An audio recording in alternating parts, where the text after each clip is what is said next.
अगर तुम्हारे पिता आज इस दुनिया में नहीं हैं, तो ये कहानी सुनते हुए तुम्हारी आंखें नम हो सकती हैं। और अगर वो हैं, तो इस कहानी के बाद तुम उन्हें गले लगाना चाहोगे। गौतम बुद्ध ने एक ऐसे पुत्र की आंखें खोल दी जिसने अपने पिता को कभी समझा ही नहीं। गौतम बुद्ध केवल उपदेश देने वाले नहीं थे, वो उन भावनाओं को भी पढ़ लेते थे जिन्हें इंसान खुद नहीं समझ पाता। एक बार उनके पास एक युवक आया, आंखों में घमंड था और दिल में अपने पिता के लिए कड़वाहट। उस दिन बुद्ध ने जो किया, वो उस पुत्र की पूरी सोच ही बदल गई। कुछ रिश्ते इतने खामोश होते हैं कि उनकी गूंज तब सुनाई देती है जब वो चले जाते हैं। गौतम बुद्ध ने एक बेटे को उसकी अनदेखी दौलत का एहसास दिलाया, पर क्या वो बहुत देर हो चुकी थी? बुद्ध ने धीरे से आंखें खोली। उनकी आंखों में न आलोचना थी, न सहानुभूति, बस एक गहरी शांति थी, जैसे वो शब्दों से नहीं, आत्मा से सुन रहे हों। कुछ पल मौन रहा। फिर बुद्ध ने बहुत ही शांत स्वर में कहा, अगर कोई तुम्हें छांव देता है, तो जरूरी नहीं कि वो हर समय तुम्हारे साथ बातें भी करे। कभी-कभी जो मौन होते हैं, वो अपने सबसे ऊंचे स्वर में प्रेम कर रहे होते हैं। युवक थोड़ा चौंका, लेकिन अभी भी समझ से दूर था। बुद्ध ने कहा, क्या तुमने कभी अपने पिता की आंखों से खुद को देखा है? कभी उसके थके कदमों के पीछे छिपे सपनों को पहचाना है?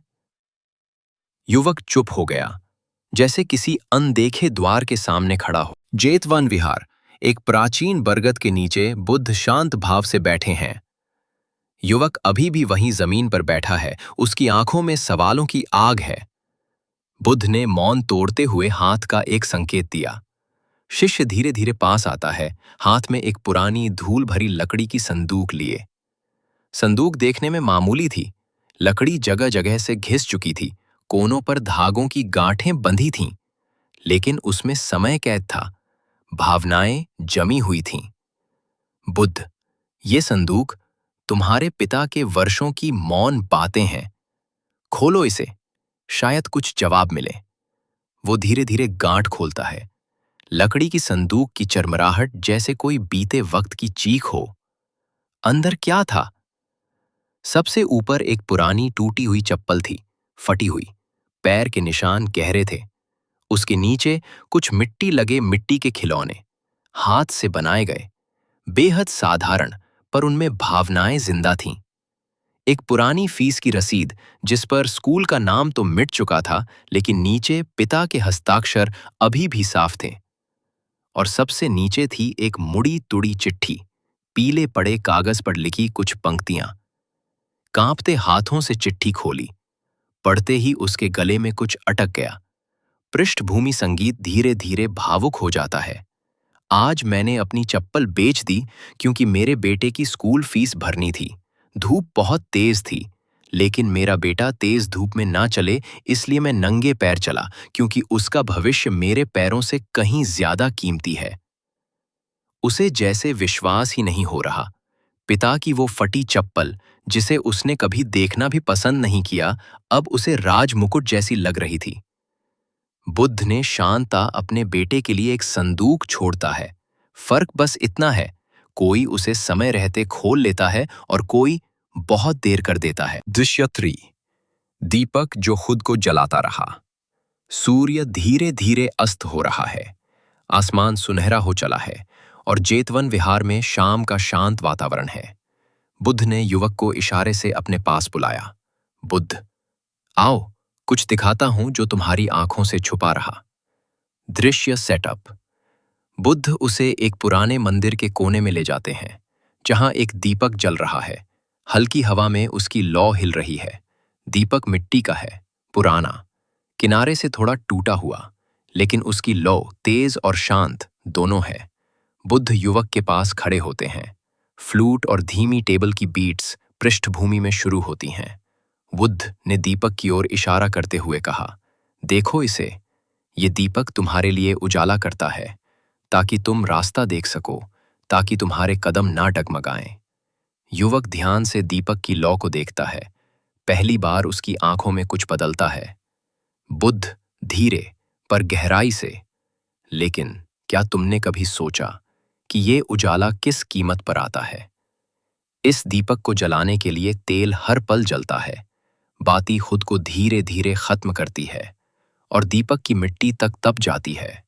तुमने सिर्फ अपने जीवन का उजाला देखा, पर कभी नहीं देखा कि उस उजाले के पीछे कौन धीरे धीरे खुद को जला रहा था। धीरे धीरे कैमरा युवक के चेहरे पर जाता है, जहां अब रोशनी है पर आंखों में पछतावा है। युवक के मुंह से आवाज नहीं निकलती, उसके हाथ कांपते हैं।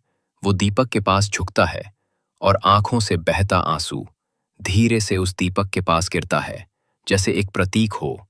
अब समझ गया। पश्चाताप और विदा का क्षण। रात उतर चुकी है। जेतवन विहार की हवाओं में एक अजीब सी शांति और गहराई है।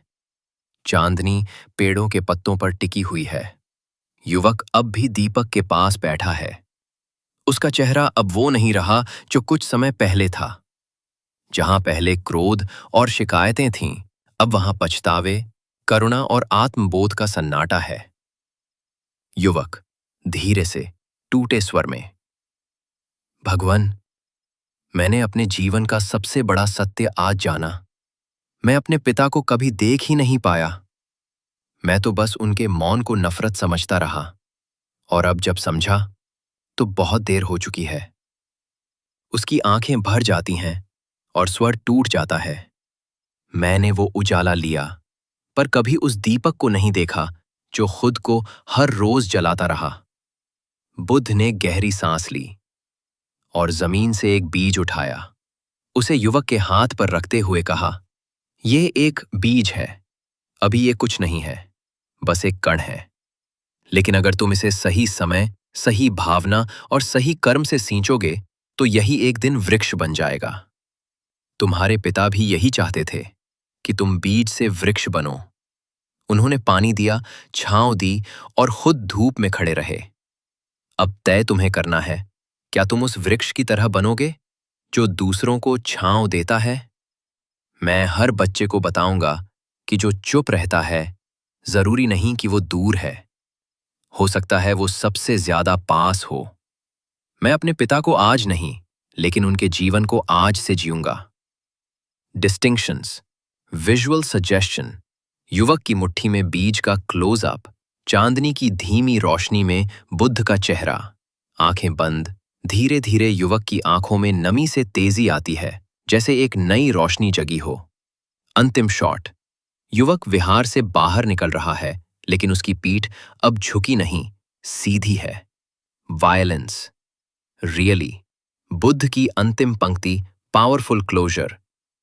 हर पिता चला जाता है, लेकिन अगर तुम उनकी भावना को समझ सको तो वो कभी तुमसे दूर नहीं होते।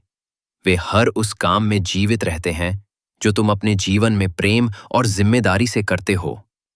कहामिश, क्या तुमने कभी अपने पिता की चुप्पियों को सुना है? अगर नहीं, तो आज उनसे बात करो, क्योंकि कुछ मौन बात। युवक अब विहार से बाहर आ चुका है। सामने गांव का एक दृश्य है। एक किसान अपने बेटे के साथ खेत में हल चला रहा है। बेटा शिकायत कर रहा है, "पिताजी, इतना काम क्यों करवाते हो? आप कभी कुछ समझते ही नहीं।" युवक उसे सुनता है और उसके पास जाता है।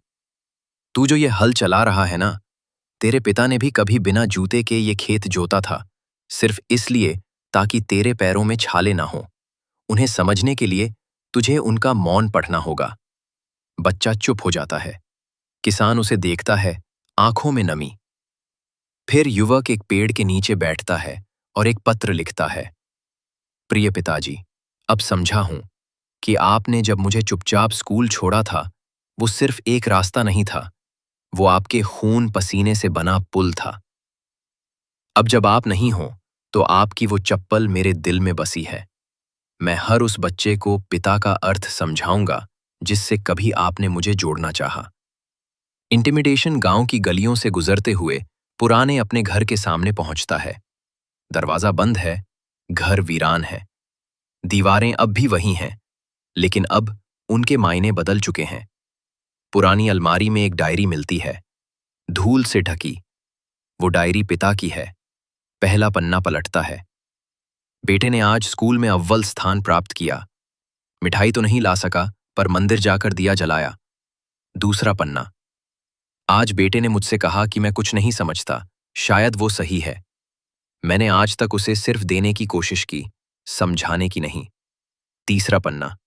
मुझे किसी मेडल की जरूरत नहीं, बस एक दिन अगर मेरा बेटा कहे, पापा आप सबसे अच्छे हो, तो मेरी सारी मेहनत सफल हो जाएगी। क्या आपने कभी अपने पापा को थैंक यू कहा है? आज वो दिन है। इस वीडियो को अपने पापा या किसी ऐसे दोस्त को भेजो जिसे अपने पिता को समझने की जरूरत है। ऐसी और बुद्धिस्ट कहानी के लिए हमारे चैनल को सब्सक्राइब करें और वीडियो को लाइक करना ना भूलें।